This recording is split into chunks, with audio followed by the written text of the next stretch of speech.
Have you ever wondered how a database management system actually works?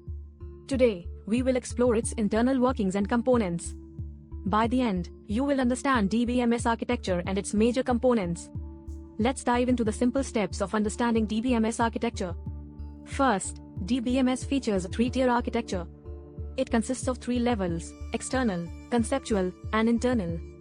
The external level is what users interact with. For instance, students see their marks only. This level provides customized views and hides unnecessary details.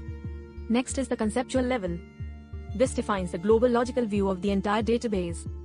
It includes elements like tables, attributes, constraints, and relationships. Finally, we have the internal level. This deals with how data is physically stored in memory. The DBMS controls file structure, indexes, memory allocation, and storage mechanisms. Now, let's discuss why this multi-level architecture is essential. It allows for data abstraction. Users only see what they need. Developers focus on the logical structure, while the system manages internal storage. This makes DBMS flexible, secure, and efficient. Moving on, let's explore the importance of data independence. There are two types: logical and physical. Logical data independence means changes in logical structure won't affect user views. For instance, adding an attendance table won't change how students see their marks.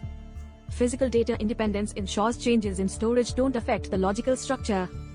For example, data moving from HDD to SSD keeps tables unchanged. These features are crucial in proper DBMS or rdbms. They are absent in file-based systems.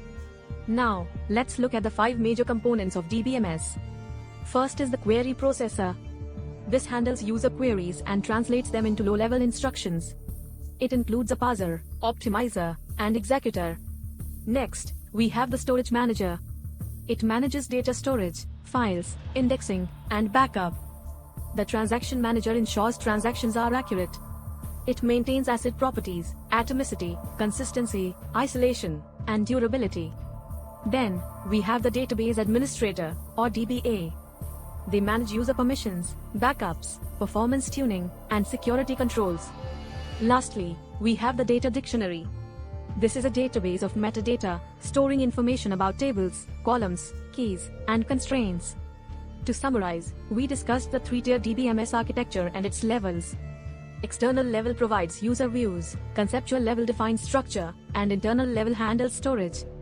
We also covered components like query processor, storage manager, transaction manager, DBA, and data dictionary.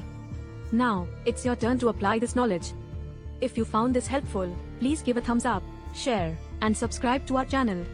In the next video, we'll dive deeper into database keys. See you in the next video.